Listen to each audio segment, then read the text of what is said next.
Hello, you are watching Shalom World News. I'm Rudy McLennan coming to you from Glasgow, Scotland. Here are the latest headlines from around the world. Heavy rain has wreaked havoc in Australia. Thousands of people in the southeastern parts of the country have been told to leave their homes after 2 days of continuous rain caused dams to overflow and rivers to burst their banks. Large parts of Victoria, southern New South Wales and the northern regions of Tasmania have been hit by inclement weather, with some parts seeing more than a month's worth of rain since late on Wednesday.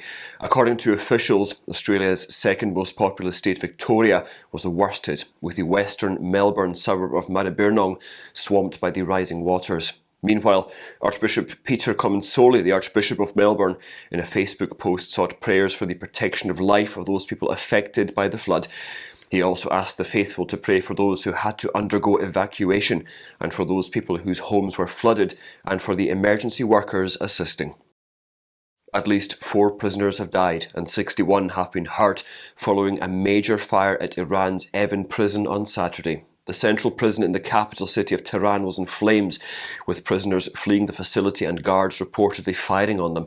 It has been long used to house opponents of the regime. Hundreds of those protesting against the death of 22-year-old Mahsa Amini have been imprisoned in recent weeks. The government-run state media, however, denies that the blaze had any connection to the protests. Amini was killed at the hands of Iran's so-called morality police on September the 16th after she was arrested for wearing a hijab improperly.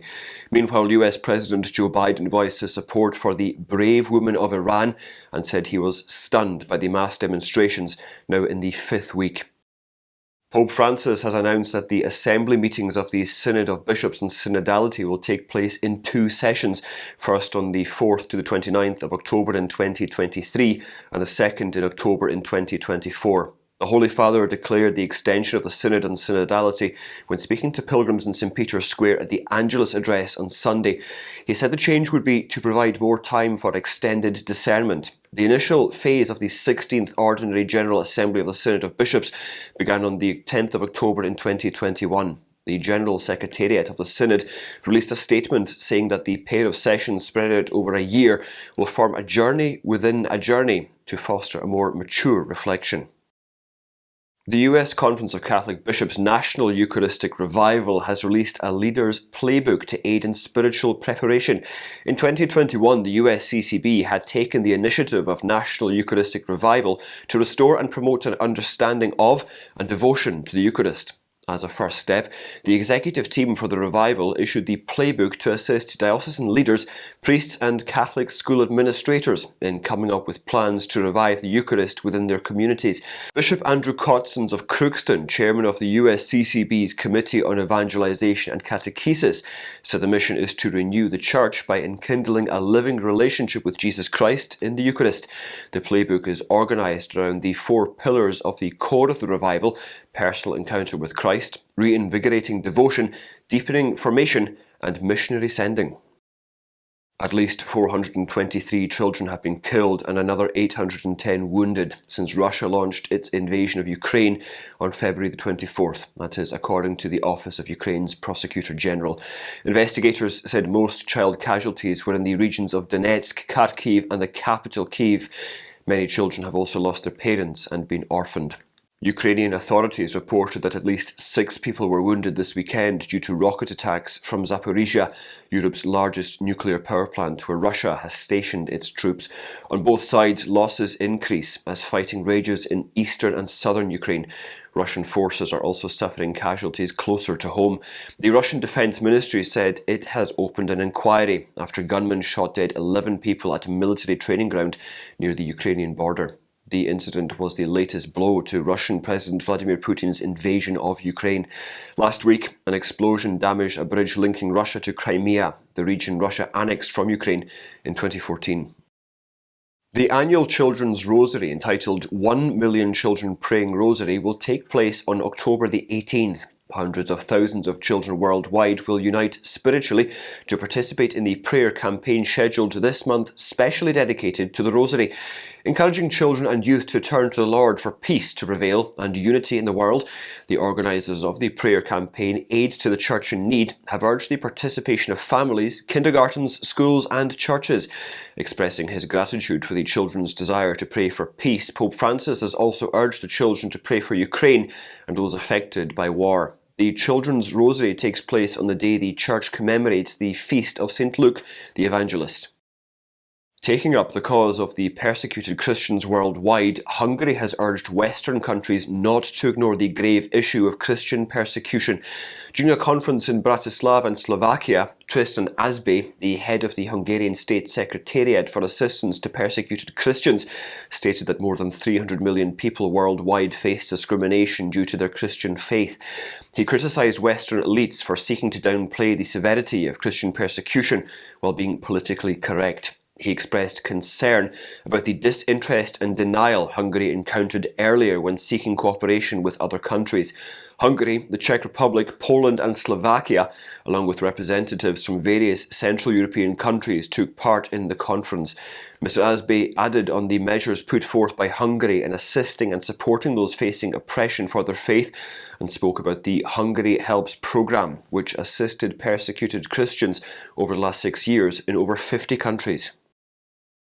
Care Not Killing, a UK-based alliance of individuals and organisations, has launched a campaign to oppose Liam MacArthur MSP's move to legalise euthanasia in Scotland. The alliance is asking individuals to sign a petition to say no to assisted suicide. Mr. MacArthur received the required support from other fellow MSPs to introduce the Assisted Dying for Terminally Ill Adults Bill in the Scottish Parliament. On its website, Care Not Killing explained a set of risk factors involved if assisted suicide is legalised in the country. The Alliance said on its website that the proposed law would undermine the right to life and put vulnerable people at risk of coming under pressure to end their lives prematurely. If the bill gets passed, Scotland would become the first country to legalise euthanasia in the United Kingdom. The Salamanca Cathedral in Spain is hosting a hyper-realistic sculpture of Jesus' body, with hints from the Holy Shroud of Turin, said to be the burial cloth in which the Lord was wrapped after his crucifixion. The exhibition, titled The Man of Mystery, the Man on the Shroud, was officially opened on September the 20th at the chapel of Santa Catalina of the Cathedral of Salamanca, where the 2-month-long world premiere exhibition is going on. The exhibition is the result of 15 years of research on the Holy Shroud. It is spread across 6 rooms, and each one has details of Jesus, his death by crucifixion and the Shroud of Turin. In the 6th room is the main highlight, the hyper-realistic sculpture. The Napa Institute hosted a Eucharistic procession through the streets of New York on October the 11th. Hundreds of people participated in the procession, which is part of the group's Principled Entrepreneurship Conference.